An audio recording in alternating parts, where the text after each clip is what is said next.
This is part 2. People's Rights Meeting in Ammon, Oregon. Ammon Bundy. Now we're going to listen to Adam Bundy.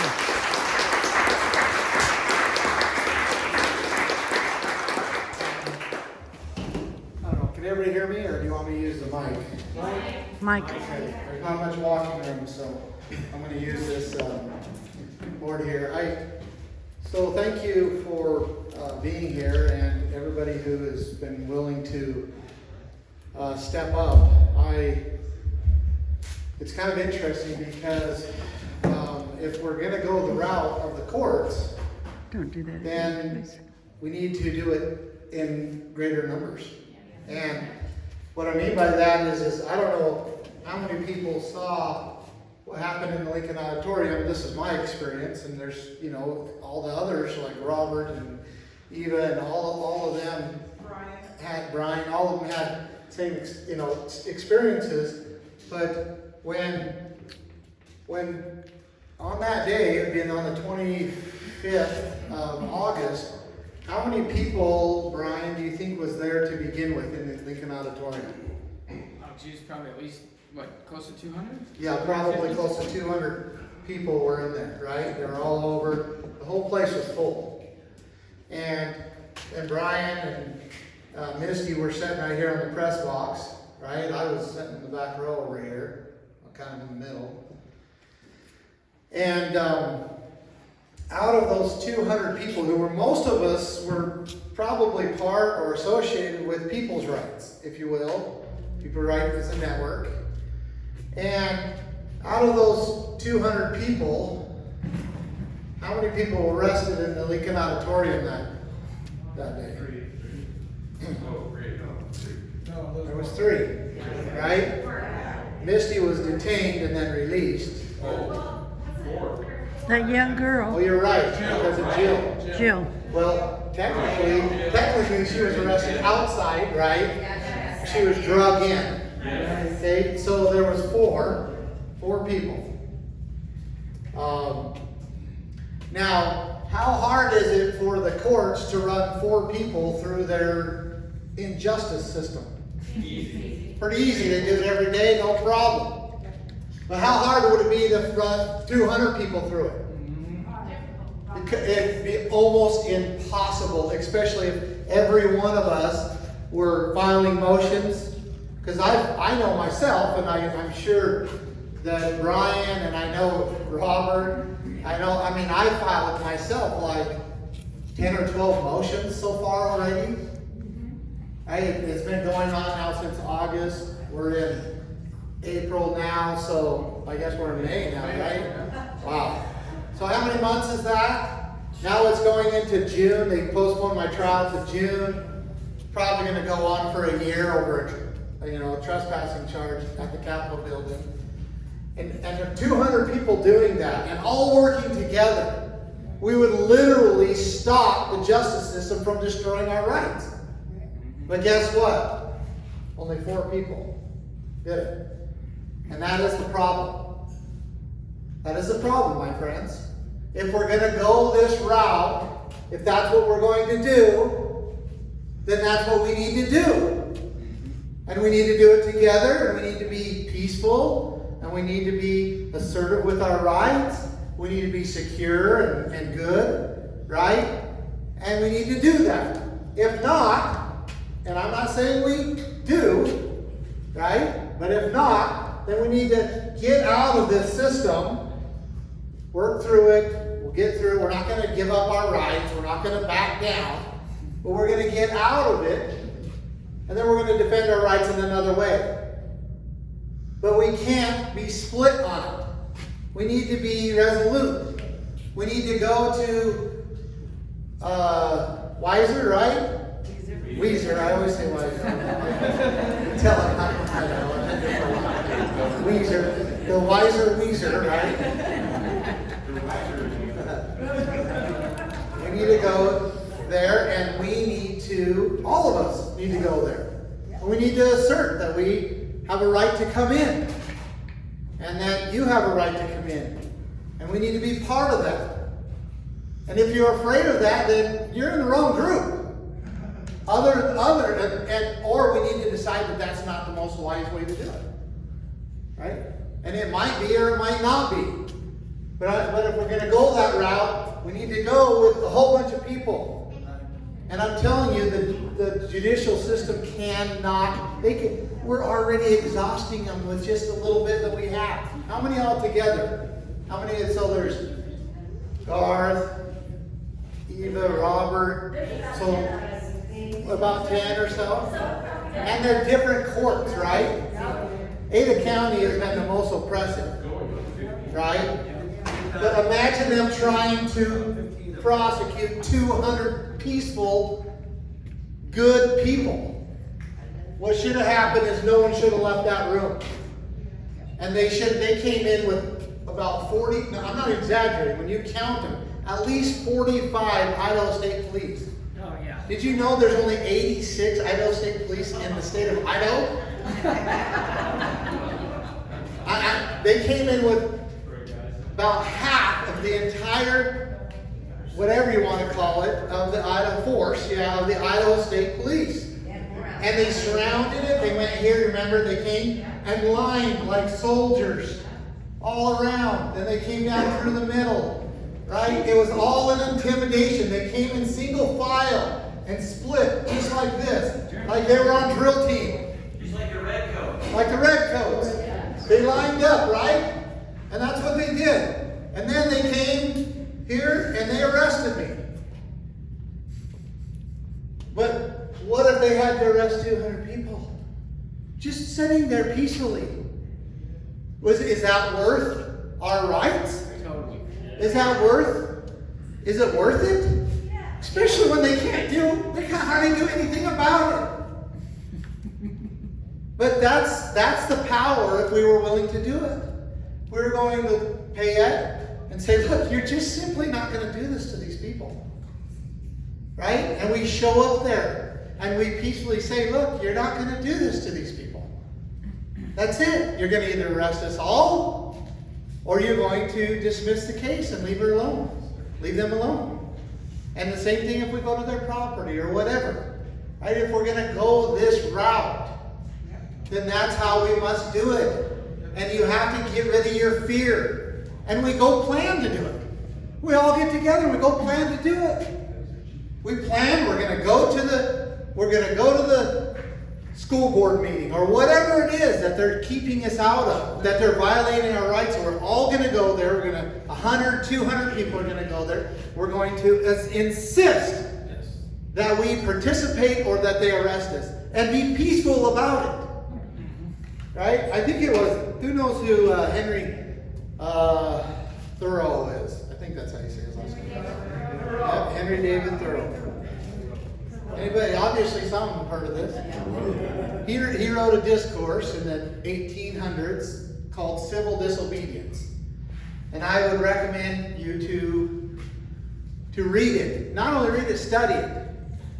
And one of the things he says in there, he says, that he declared, this is actually the introduction, it says that Henry Thoreau declared that if the government required people to participate in injustice by obeying unjust laws, then people should break the law, even if they end up in prison.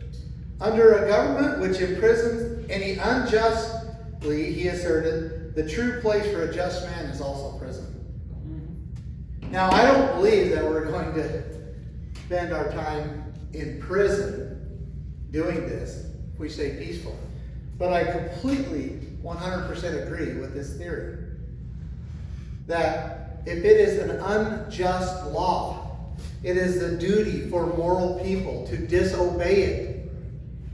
And the best way I can see, because it is a tough thing to crack, this justice or injustice system that we have, they just will not let go because it's like a factory. It's so easy for them to put, sausage in it in one end up and end up with links on the other. It's just so easy for them. And so the way you do it is you clog it up if we're going to go this route. So, what's that? Let's go that route. Well, some people have to decide. And everybody person has their own decision to make. But I'm trying here to convince you that if we're going to go this route, which some of us are already in it, then this is, I believe, the way to go. And not just 1, 2 here and there. And then we talk about the injustice while we watch our neighbor get chewed up by the machine. We all go into it or we don't go into it. Yes? Benjamin Franklin said, we all must hang together or we will surely hang separate. Yeah, that's great. Yeah, we all must hang together or we surely be hung separate. Yeah, Robert? Well, one thing, like, with your little example up there, say you're gonna hold your ground. The only way to hold your ground there with 4 people is firearms. With 200 people, you don't need firearms. So it's kind of, I think people need to decide, do they want to shoot this out or do they want to set this out? You understand what Robert's saying? Yeah. The peaceful thing is to do this. Right? And it is. And we have, I mean, just this room alone, if we were to just do it, right? We could clog up this entire system. You know, but we have to ask the question. Like, if we do clog up the system and we do make the point and we get it to where they basically can't, is it worth it? But are we going to make the change for the long run? Do we? Does the justice system change itself because of that? Or do we just keep binding it up so that they have to, what do we do? Right? See, we have to ask that question. Like, what does it do? John, what do you think it does? I'm asking you, right? JJ? I'm just saying, if we clog it up, what do you think? Do you think there's benefit? Well, yeah. I mean, people are ignorant. They don't know what to do if they get in trouble for whatever reason. So yeah, definitely. If we all participated more, we learn more. So we don't have to hire a lawyer or pretender or nothing. And then we can just do it ourselves, and we would know what to do. Especially if we're working together, right? Yeah. And they have to administer justice to each individual. Well, at least we think they have to, right? Because there's very little law left. Yeah. I was going to say there's the old adage where you can't fight City Hall, and I think the reason that's true in most people's minds is because we're fighting something that has unlimited resources and unlimited time. And all of us have very finite resources and finite time. And so that's where it's intimidating to go that route for a lot of people, I think. I mean, that's why sheriff came out, right? Well, I kind of find And growing across. City Hall. That's a good point. City Hall, man. What was that, Robert? You can find City Hall, man. Actually, I don't think I've ever went up to City Hall at once. Right. If people are intimidated by it, you stand your ground and say, no, I don't have to register all my damn cars. It's my lot. They're on my private property. Pretty soon, guess what? You win. Well, and so what happened in Nampa the other day, right, was finally them getting exhausted of us. Right? They finally just said, you guys again. And they're like, we just don't want to do it. Just let them in. Just stop bringing it up. And that is liberty. That is liberty. That happens all the time. And unfortunately, that's probably the more probable way that we are going to be free from what they're doing. Yes? Yeah, that's biblical too. You have the widows. But Yeah. quick. Wearying the judge. Okay, that's it. The other thing I think is this is the way to go is because judges just want to clear their docket. They just want to rubber stamp everything. And I think jam that up. It's like, I can't get to my golf tournament today, And so then they might think about it. Then the other thing is publicity starts. Well, gee, we're here at the courthouse again. There's 30 people being arraigned today. They can't ignore it because it's too big to ignore. So then public opinion starts getting. Yeah, what they want to do right now is just say, oh, these 4 people are just crazy, extreme wackos. Right? Because they're so isolated. And we're sitting there going, no, we were just sitting there being peaceful. And they targeted us in the Capitol building. Or we're just sitting there as the press, peacefully, just like we did the day before, right? Am I allowed to sit here, by the way? Hey, let me go talk to the chairman. So we had grandmother recently in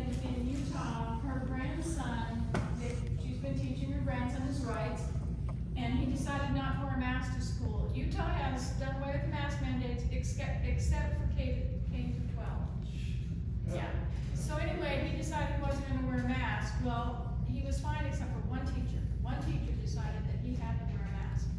And so every day she was sending him to the principal. Tracy. He was getting detention and stuff. And this happened, I don't know, 3 or 4 days. And like on the 4th day, a dozen or so other kids stood up when she was sending him out and took off their masks and started yelling at her. And she said, "Oh, shut up and sit down, all of you." And she let it go. That's awesome.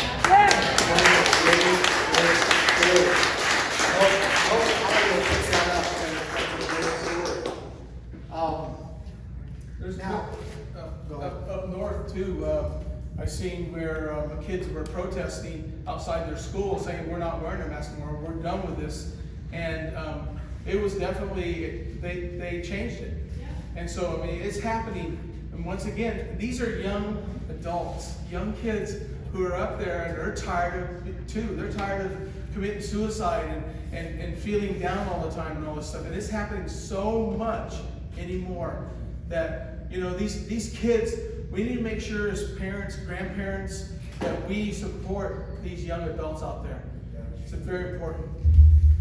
I'm going to tell you a little bit of a personal story, and it's a little, you know, it is personal, but I'm going to share it with you because it's another example of going through this, and it takes personal suffering in order to accomplish it. So, as many of you know, I and my family, my father and brothers and myself and several others were arrested on false charges, and we were held in federal detention prisons for 2 years. Now, in Oregon, we won our case, and we were acquitted on all charges by a jury, and then they transferred us down to Nevada to try us down there. And we were down there for about a year and a half. There was a lot of terrible things that happened, but one thing that was happening, every time we went to court, they would get us up way early in the morning, and then they would strip search us at the jail, or at the prison. Then they'd transfer us to the courthouse, and they'd strip search us again. And then we'd go through the court proceedings, and they'd strip search us again afterwards at the courthouse. And then when we get to the jail, and they strip search us again. And this is each time a very humiliating process. Okay, we were innocent men. I've never been even convicted of a misdemeanor today. Okay, went through 2 years of prison with my dad and my brothers and friends for simply just standing for our rights, our property rights. 145-year-old ranch, 5 generations. We were standing for that, right? So this is the situation we're going through, and each time it was just demoralizing. And I had done it for months and months, because now, like I said, it's been about a year incarcerated. And finally, I said, I don't care what the consequence is, I am never doing it again. I am never doing it again. Okay? Now we're talking about the entire Bureau of Prisons, right? That does this. And we're talking about millions of people in the system that they do to this with this. And so now I'm going to say no. And I'm up against a huge monster that is so used and so common and so desensitized to doing this that it seems almost impossible to do it to make a difference. Okay? Well, anyhow, so I get up one morning and I'm in my cell, my jail cell, and I say no. I say no, I will not do it. And so they kind of go back and forth, they start talking and this and that. And ultimately they're like, well, we have to transport you to the courthouse. And so they brought 5 guys in, and they threw me on the ground, and they stripped me all the way down and strip searched me. And then they threw me in the transport vehicle, transported me to jail. When I got there, they didn't do it again. They didn't strip search me there because they figured that they didn't want to go through it again. Then when they I got done, they didn't do it again because I was going to make them, I was not going to submit, okay? But when they brought me back to the prison, they threw me in solitary confinement, okay? And what they would do, I take that back. They strip searched me here, again, by force, okay, with about 5, 6 men, and threw me into solitary confinement. And there were several other things I won't get into that happened that were pretty terrible in between this time, including throwing me in a 3x3, what was called a shower cell, with my hands handcuffed, and I was in there for 13 hours, not with the handcuffs behind my back. And I won't go into all the details, but the public found out about it on the outside because my brother, who was also in there, and they began to camp outside the prison, which gave them enough pressure that they then stripped me and threw me into the cell. And the reason they put me in the 3x3 shower cell was they said they were going to keep me in there until I submitted to a strip search. Submitted, because they wanted me to do it. They did not want to do it themselves. Okay? Anyway, after 13 hours and public outcry on the outside, which I was extremely grateful for, their plan was, and they told me, the warden told me this along with the sergeant, Sergeant Runkles, said that they were going to leave me in there handcuffed for 72 hours. And after 72 hours, then they had the authority to sedate me. And that was their plan.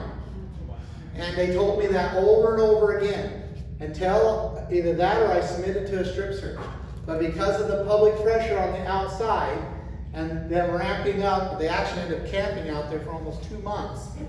Because of that, they decided that they couldn't get away with that.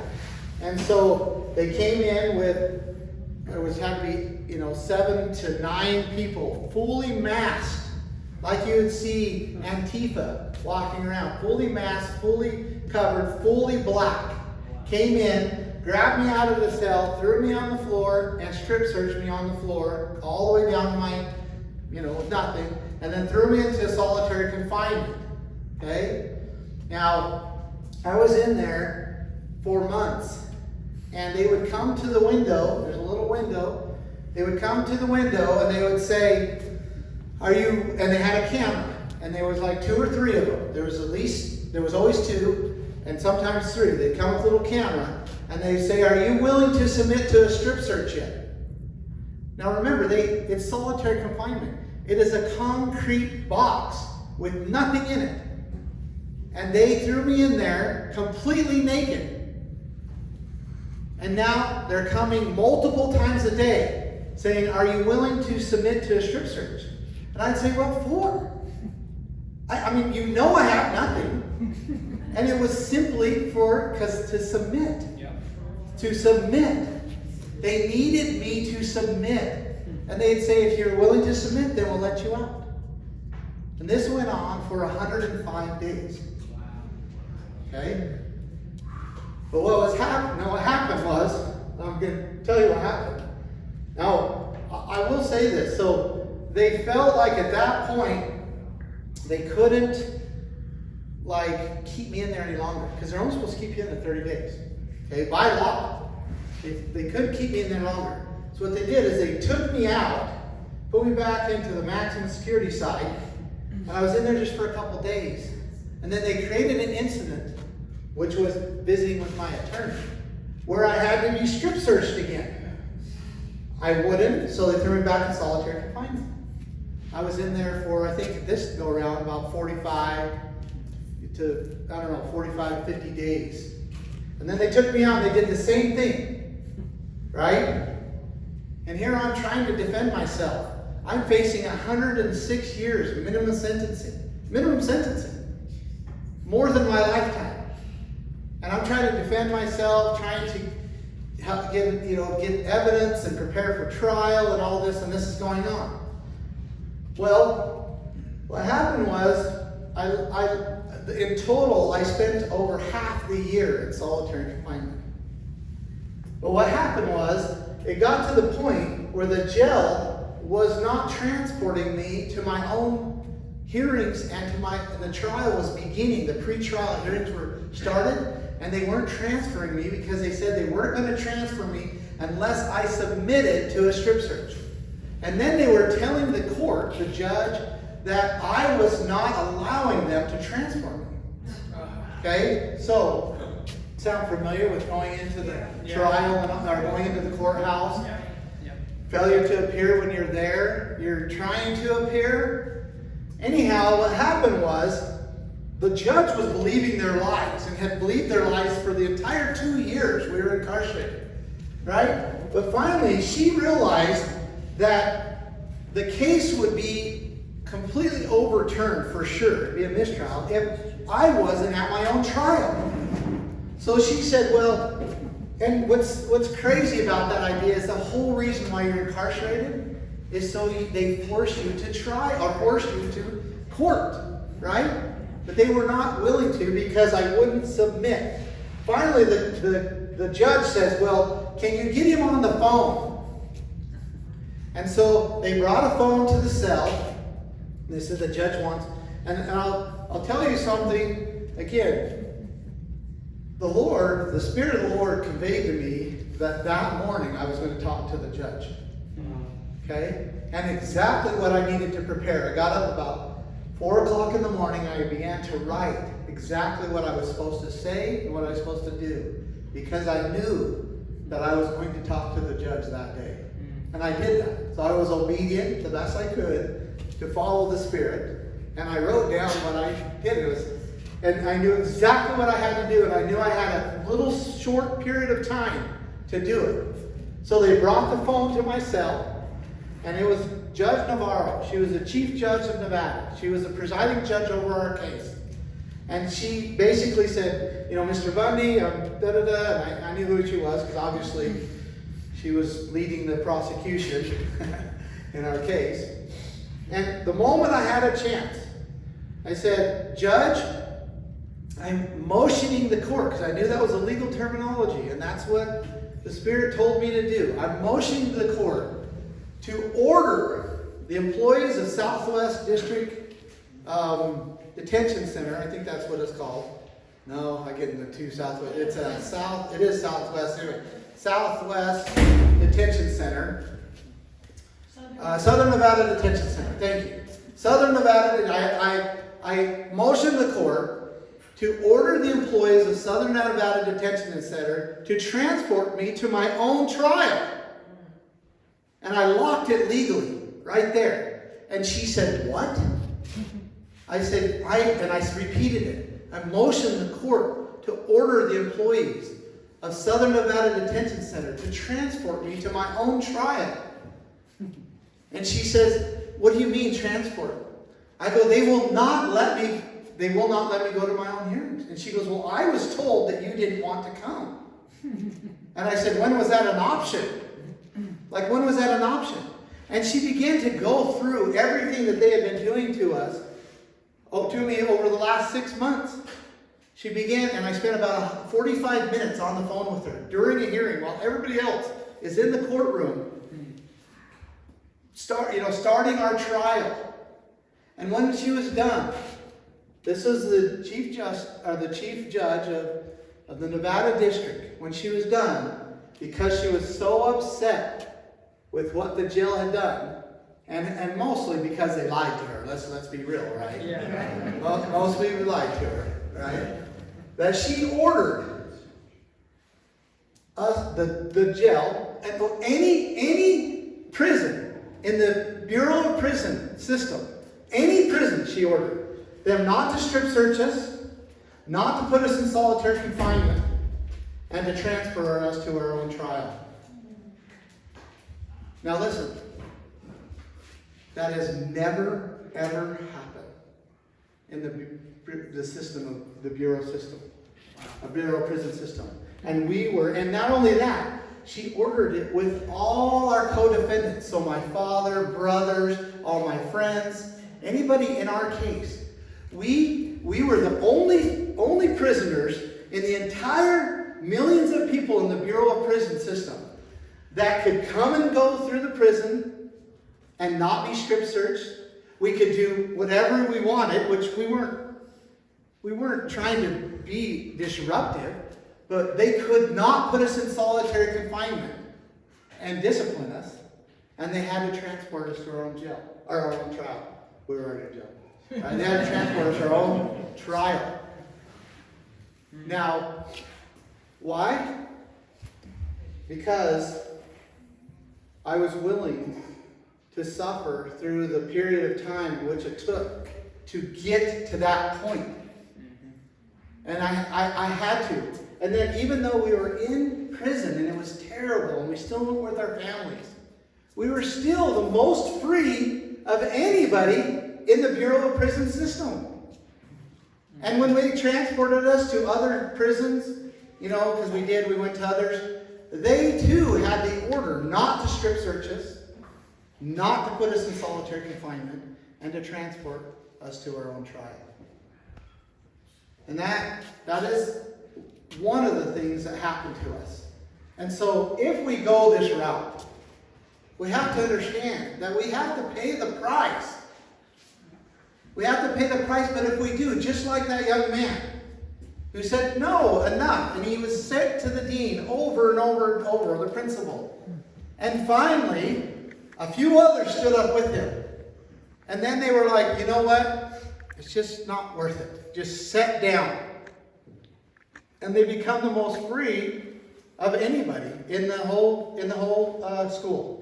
They become the ones that are free. Because the cost of freedom is not easy and it's not free.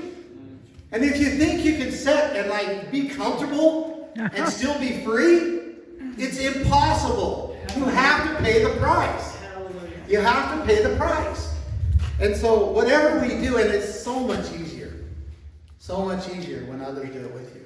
So I will say, to his credit, my brother started doing the same thing, my older brother Ryan. And he began to stand right there and do the same thing. And he was a great strength to me, and I believe I was a strength to him. And, we did the best we could at watching after each other. And so I tell you this story to hopefully inspire you, not to make you feel, I don't want to do anything because I don't want to end up in prison. I mean, I can understand that thought, right? But we all have seen the possibility of them putting us all in prison in our own homes, in our own communities, in our own land. And don't you think for a minute that that's not what they wouldn't like to do? And I don't understand the mentality of people that want to do that to other people. I don't understand the mentality. I don't even understand it. Because I don't understand why somebody else would want to force another person to do something they don't want to do. Right. I don't understand that. But the reality is that there are people there, and there's a lot of them, that are wanting to use the force of law to make you and I do something we don't want to do. That we feel is immoral, wrong, unjust, and we shouldn't be forced to do it. And that's the reality. So, tomorrow, if I can get, there's 10 people willing to go to the jail. 10. 1, 2, 3, 4, 5, 6, 7, 8, 9, 10, 11. 10 people come unarmed, and we all press toward the door of the courthouse, non-violently. They're going to shove us around and stuff, but we just all press towards the door and say, please move out of my way. I have a right to enter the courthouse, and quote the Idaho Constitution, the courthouse shall be open to every person. And we all go to that door until every one of us is arrested in Ada County Jail. That way we're all together, and it's not just me in there. Thank you. Please, as many of you can. Are we afraid to do that? Nope.